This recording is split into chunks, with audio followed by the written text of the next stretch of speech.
Recibimos como invitado especial en nuestra entrevista central al senador por la provincia de Nagua, Aristide Victoria Ye, por el Partido de la Liberación Dominicana. Buenos días, senador.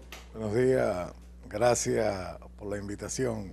A usted por aceptarla. Gracias a ustedes. Senador, hay muchos temas que conversar con usted. Tenemos que hablar de Nagua, su desarrollo productivo, pero también tenemos que hablar de política interna, externa, y un tema que ha dado mucha agua que beber y a nosotros nos ha dado mucho escenario para cuestionar, para hablar, y es el caso de la posible participación de senadores en el supuesto soborno, que ya no es supuesto porque la compañía brasileña lo admitió, incluso llegó a un acuerdo de indemnizar a Estados Unidos por el manejo ilícito que le dieron a la venta de los 8 aviones Super Tucano que comprara el gobierno dominicano.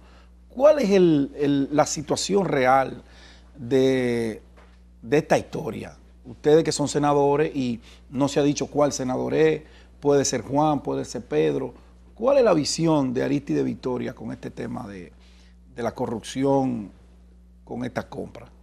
Mira, yo soy partidario de que el caso de los supertucanos, como cualquier otro caso que esté involucrado bienes públicos, dinero público de los dominicanos y dominicanas de nuestro pueblo, sea investigado al más alto nivel. El caso de los tucanos, todo el mundo ha visto el despliegue en las prensas, tanto nacional como internacional, o mejor dicho, la nacional se ha hecho eco de la prensa internacional, donde la compañía brasileña llega a un acuerdo en los Estados Unidos, donde admite que en República Dominicana se originó un soborno para este préstamo. Pero yo me tengo que circunscribir al aspecto legal. En ningún momento, ni en los Estados Unidos, ni en Brasil, ni aquí en la República Dominicana, se ha dicho que hay un senador o legisladores envueltos en este caso. El presidente del Senado, el doctor Reinaldo Pared Pérez, lo dijo anoche y lo había dicho en otras oportunidades, que el Senado de la República, comenzando por él como presidente del Senado en el periodo 2006-2010, que fue el periodo que se aprobó el préstamo, está en disposición de acudir a cualquier interrogatorio que las autoridades entiendan. Pero no solamente que de él, sino de la bancada completa de los 32 senadores del periodo 2006-2010. Entendemos que este es un caso que debe investigarse a profundidad y que todo el peso de la ley caiga sobre los que incurrieron en este crimen contra del patrimonio de la República Dominicana. Sin embargo, senador, la gente tiene la aprehensión de que como los senadores son poderosos, son los que hacen las leyes, un cuerpo colegiado bastante fuerte y sobre todo que controla el Partido de la Liberación Dominicana, el caso de los tucanos se va a quedar ahí en el coronel Piccini, en los dos empresarios que tuvieron participación y en el general Peña Antonio, que ya ahorita le ponen en un decreto y lo ponen en retiro y ahí se muere. El tiempo, como cada cosa, se va olvidando y que el poder político no va a permitir que si hubo senadores o diputados que tuvieron que ver con el soborno, no van a pagar por sus consecuencias. La gente piensa eso. Yo entiendo que a quien más le conviene que se aclare este caso de los tucanos es al poder político de la República Dominicana. En este caso, al gobierno del Partido de la Liberación Dominicana. Creo que... Es que uno no ve señales de que le interese eso de verdad. Claro, porque es que ya este es un caso que tiene unas implicaciones internacionales. Aquí se dieron hasta nombres de legisladores.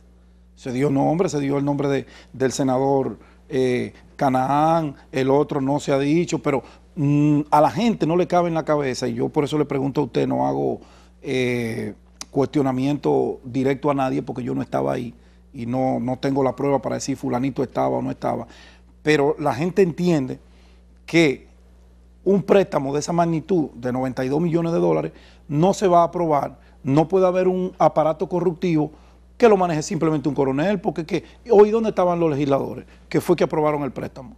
Pero el nombre del senador Canaán no se ha mencionado, ni de ningún otro legislador. No, se mencionó dentro del debate. Del debate interno. Exacto, de aquí, del país. Del país. Claro, del pero país. En las investigaciones internacionales no sale a relucir ningún nombre del legislador.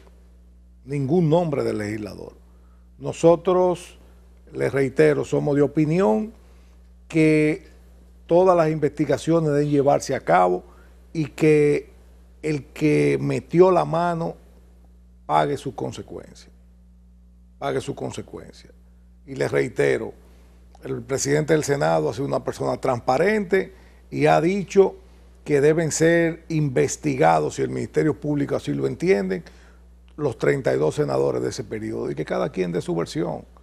Porque no es verdad que la participación en un caso como este, ya con implicaciones internacionales, se va a poder ocultar el nombre de nadie.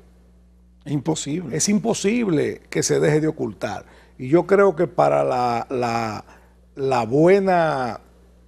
el buen desenvolvimiento del gobierno del presidente Medina, la buena imagen que tiene el gobierno, el presidente Medina entiendo que es la primera persona, y así lo hizo saber el ministro administrativo de la presidencia, el licenciado José Ramón Peralta, quien ha dicho que el gobierno no oculta, que el gobierno no es aliado de ningún acto que tenga que ver con corrupción y que caiga quien caiga.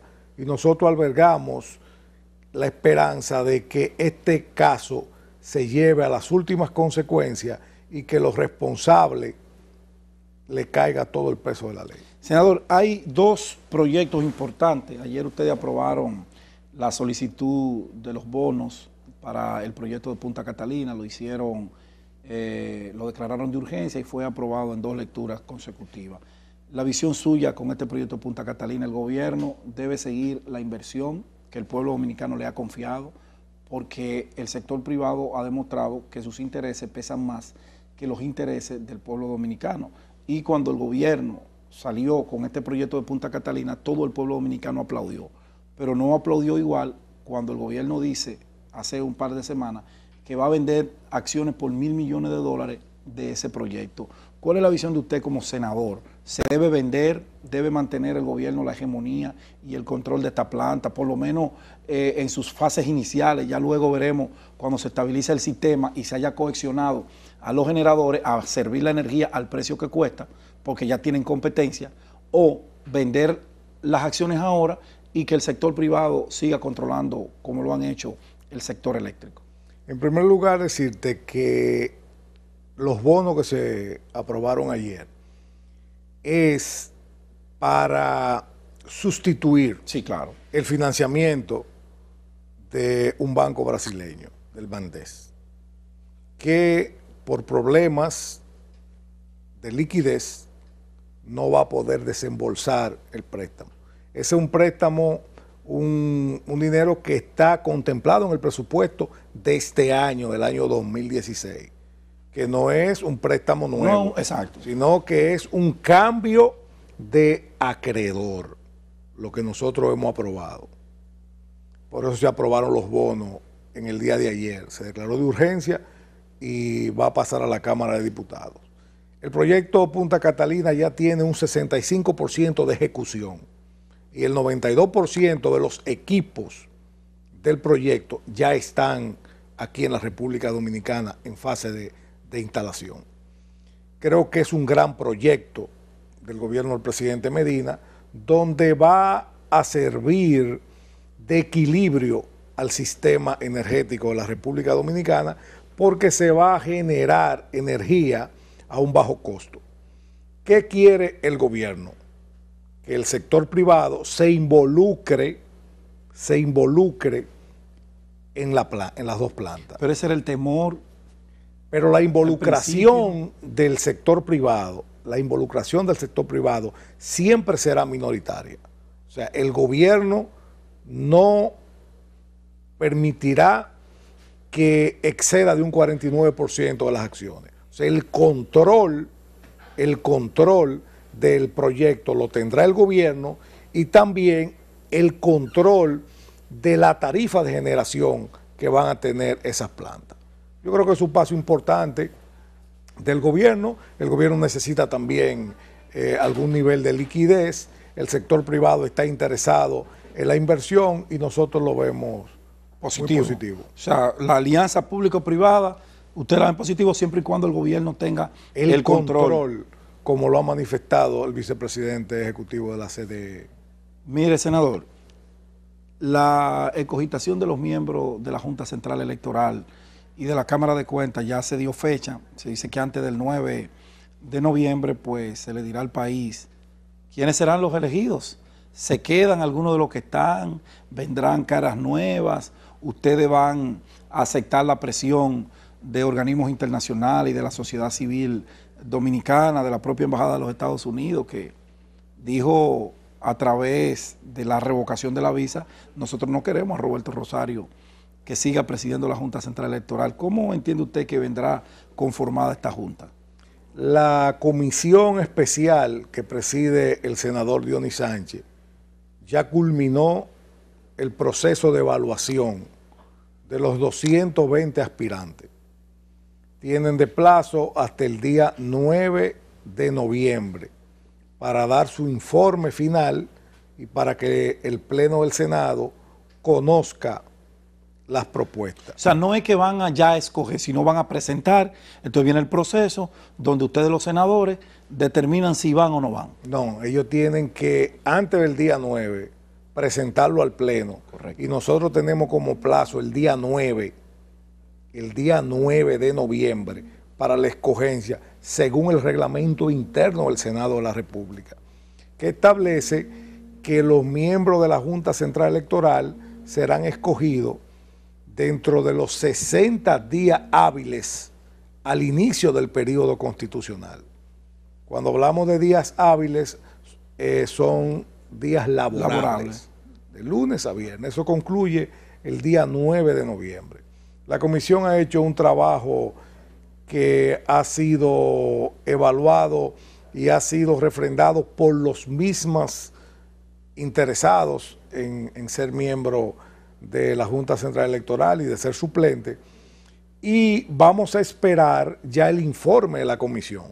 Yo no soy parte de esa comisión, la preside Dionis Sánchez como vicepresidente del Senado y 9 senadores más, 8 senadores más. Vamos con nuestra entrevista con el senador Arístides Victoria Yep. Senador, antes de la pausa hablábamos de la reacción de la sociedad civil a lo que será la decisión final ya el día 9 de la escogitación de los miembros de la Cámara, de la Junta Central Electoral. Mira, siempre han existido presiones mediáticas sobre el tema. Al final el Senado de la República tendrá que escoger 5 miembros titulares y 5 suplentes de acuerdo al perfil que establece la ley y la Constitución de la República. Al perfil. Claro. Y no primará ahí, senador, lo que siempre ha primado. 1 de Hipólito, 1 de Luis, 1 de Miguel y 2 del PLD. Es que para equilibrio. La composición, la Junta es un organismo político. Completamente de acuerdo. Político. Sí. ¿Y quiénes lo seleccionan? Los políticos. Eso pero el PLD es, tiene mayoría aplastante. Pero el PLD ha actuado con un nivel de equilibrio siempre. Lo hizo en el 6, lo hizo en el 10. Siempre pactando con las demás fuerzas políticas. Siempre se ha pactado. La Junta del 2010 fue una Junta consensuada. Sí, completamente. Totalmente consensuada, igual que la del 6. Igual que la del 6. El PLD no ha hecho lo que los partidos de oposición hacían y quieren exigirnos a nosotros una posición distinta a la que ellos actuaban. Porque todo el mundo conoce la historia de la Junta del 98 y la del 2002. Sí, la composición, todos lo Una saben. composición totalmente política y autoritaria, sin ningún tipo de consenso. El PLD tiene una cultura democrática, una cultura democrática. Ahora bien, nosotros somos ente político, y como ente político, nosotros tampoco nos vamos a dejar chantajear ni por grupos políticos que tienen sus intereses, ni de un grupo de la sociedad civil que también tiene intereses. Que también tienen intereses políticos y que son adversarios al PLD permanentes a nuestro partido. Vamos a estar claros con eso. Porque no es verdad que la Junta Central Electoral actual, la que encabeza Roberto Rosario Márquez, no ha cumplido su responsabilidad. Si le evaluamos del 1 al 10, ¿qué número usted le daría? Aquí hablamos de la Junta pensando que la Junta Central Electoral solamente es para preparar procesos electorales. Sí, esa Junta Central Electoral, la Junta actual que tiene la República Dominicana, primero ha sido reconocida por todos los organismos internacionales. Le dieron el privilegio a Roberto Rosario de ser presidente del organismo internacional. Mundial internacional, observador y facilitador en procesos en múltiples países. Pero además, la República Dominicana tiene que entender que esa junta jugó un papel histórico con el tema del registro civil. La sentencia 168. Jugó un papel histórico. El pueblo dominicano tiene que entender que esa junta blindó el registro civil de la República Dominicana, pero que esta Junta Central Electoral adecentó las oficialías del Estado Civil, que era un comercio. Los oficiales del Estado Civil, anterior a la llegada de esta Junta, eso era un comercio, donde los miembros de la Junta se repartían los oficiales del Estado Civil, donde había un gran cúmulo de trabajo. Ahora no. Esa Junta institucionalizó las oficialías del Estado Civil. Usted como ciudadano que nació, por ejemplo, el caso mío, que yo nací, estoy declarado en Nagua, pero yo puedo sacar mi acta de nacimiento aquí. ¿Qué ha hecho? Una economía en el proceso en la Junta Central. No, y la rapidez con que se obtienen esos documentos. Pero hoy vemos que se quiere satanizar el proceso llevado a cabo por la Junta por intereses meramente políticos, meramente particulares. Y no es verdad que esa Junta Central Electoral cometió ningún tipo de irregularidades. No la cometió. Los gringos creen que sí, porque despojaron a su presidente del visado. No porque el visado sea un elemento de que se actuó mal o bien, pero la sociedad entiende que cuando te quitan una visa, o fue porque robaste en el ejercicio público, o porque tiene vínculo con el narcotráfico o con el crimen organizado. No, el tema fundamental